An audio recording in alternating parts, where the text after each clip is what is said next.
Hello, જાગુસ kitchen જર્નીમાં આપ સૌનું સ્વાગત છે ફ્રેન્ડ્સ। આજે આપણે એકદમ સરળ રીતે ભીંડા બટેટાનું શાક બનાવીશું। તો ચાલો શરૂ કરીએ। સૌથી પહેલાં 250 ગ્રામ ભીંડા અને 2 બટેટા આવી રીતે મેં કટ કરી લીધા છે। બટેટાની સ્લાઇસ પાતળી આવી રીતે કટ કરવાની છે। આપણે આમાં કશું તળતા નથી, બાફતા નથી, કશું નથી કરતા, એમ છતાં આપણું શાક બિલકુલ ચીકણું નહીં બને। હવે આના માટે એક ખાંડણી દસ્તામાં 8 થી 10 કળી લસણ અને તેમાં સ્વાદ મુજબ મીઠું એડ કરી અને આપણે તેની પેસ્ટ બનાવીશું। એકદમ ફાઇન પેસ્ટ નથી કરવાની। ત્યારબાદ તેમાં અડધી ચમચી લાલ મરચું પાવડર અને અડધી ચમચી ધાણા જીરું પાવડર એડ કરી અને તેને સરસ રીતે વાટી લેશું। ફ્રેન્ડ્સ, ભીંડાના શાકમાં લસણ ખૂબ જ સરસ લાગે છે અને આવી રીતે તમે કોર્સલી એકદમ પેસ્ટ બનાવેલી હશે ને તો ચાવવામાં આવશે તો પણ સરસ લાગશે। સાવ ફાઇન પેસ્ટ નથી કરી નાખવાની। જો આપણને ભીંડા લસણની આવી પેસ્ટ જોશે। ત્યારબાદ એક મોટી સાઇઝનું એવું ટમેટું લેશું અને તેને એકદમ ઝીણું સમારી લેશું। સાવ મીડિયમ સાઇઝનું નથી લેવાનું, સહેજ મોટું એવું ટમેટું લેવાનું છે। હવે આપણે એક કુકર લેશું અને તેમાં 5 ચમચી જેટલું તેલ એડ કરીશું। ફ્રેન્ડ્સ, આમાં તેલ થોડુંક આગળ પડતું નાખવાનું છે કેમ કે આપણે ભીંડાને તળતા નથી। તેલ આવી જાય એટલે તેમાં 5 ચમચી જીરું અને 5 ચમચી રાઈ એડ કરીશું અને અડધી ચમચી હિંગ એડ કરીશું।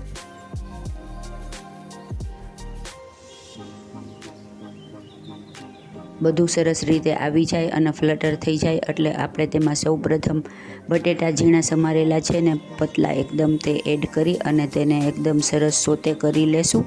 આ 2 મિનિટ સુધી કરવાનું છે। જો પહેલાં આપણે બટેટા એડ કરીશું અને તેને સોતે કરી લેશું। તેલ થોડું આગળ પડતું નાખવાનું છે એટલે આપણા બટેટા સરસ રીતે સોતે થઈ જશે અને ગેસ ફાસ્ટ રાખવાનો છે અને તેને સતત ચલાવી અને આવી રીતે આપણે બટેટાની પાતળી ચીરીને એકદમ સરસ સોતે કરી લેશું। ફ્રેન્ડ્સ, આ શાક એટલું સુપર્બ અને એટલું સરસ બને છે અને એકદમ સરળતાથી બની જાય છે ને કે હું તમને શું કહું। જો આપણા બટેટા સોતે થઈ ગયા છે। હવે ત્યારબાદ આપણે તેમાં ભીંડા એડ કરીશું।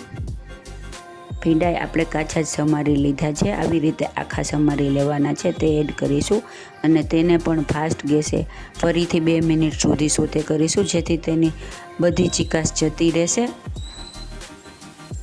અને શાક બનશે ને તો એકદમ તેલવાળું અને સરસ બનશે અને બિલકુલ ચીકણું નહીં લાગે અને એકદમ ઝડપથી રેડી થઈ જાય છે। તમે કહેશો કે ભીંડા બટેટાનું શાક આટલી ઝડપથી તો મેં ક્યારેય નહોતું જોયું। ફાસ્ટ ગેસે 2 મિનિટ સુધી તેને ચલાવતા રહેશું। ત્યારબાદ તેમાં મસાલા કરીશું। હવે આપણે તેમાં રેડી કરેલી લસણની પેસ્ટ અને ટમેટાં એડ કરીશું।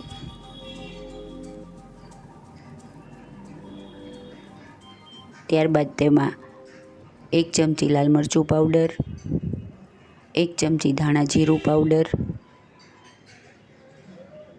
5 ચમચી હળદર અને સ્વાદ મુજબ મીઠું એડ કરીશું કેમ કે મીઠું આપણે લસણની પેસ્ટમાં થોડુંક નાખેલું છે તો જાળવીને નાખવું। હવે બધું બરાબર મિક્સ કરી લેશું। ફ્રેન્ડ્સ, જો તમે મારી ચેનલ પર નવા હો તો મારી ચેનલને સબસ્ક્રાઈબ જરૂરથી કરજો અને બાજુમાં રહેલ ઘંટડી દબાવી દેજો જેથી મારી નવી રેસીપીનું નોટિફિકેશન સૌથી પહેલાં તમને મળે। હવે આપણે છેલ્લે તેમાં 2 ચમચી દહીં એડ કરીશું અને સરસ રીતે મિક્સ કરી લેશું। ફ્રેન્ડ્સ, દહીંથી શાક એકદમ ચડી જશે અને ચીકાશ બિલકુલ નહીં રહે। હવે ઢાંકણ ઢાંકી અને 1 સીટી વગાડી લેશું।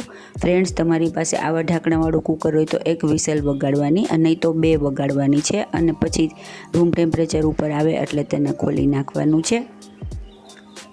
જો આપણું એકદમ સરસ ટેસ્ટી યમી ભીંડા બટેટાનું શાક રેડી થઈ ગયું છે। કોઈ પણ જાતના તામઝામ કે કોઈ પણ જાતની ઝંઝટ વગર એકદમ ફટાફટ હવે આપણે તેને ગરમા ગરમ સર્વ કરીશું।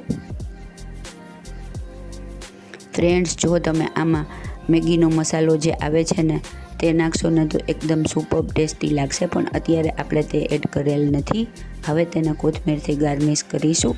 આપણું એકદમ ટેસ્ટી યમી અને ઝટપટ બની જતું ભીંડા બટેટાનું શાક રેડી છે જેને આપણે તળ્યું પણ નથી અને બાફ્યું નથી, એમ છતાંય એટલું ટેસ્ટી અને બિલકુલ ચીકાશ વગરનું એવું આપણું શાક રેડી થઈ ગયું છે જેને એકદમ જોરદાર, ખાવામાં એટલું જ મજેદાર છે અને ફટાફટ બની જાય તેથી કોઈ ઝંઝટ જ નથી।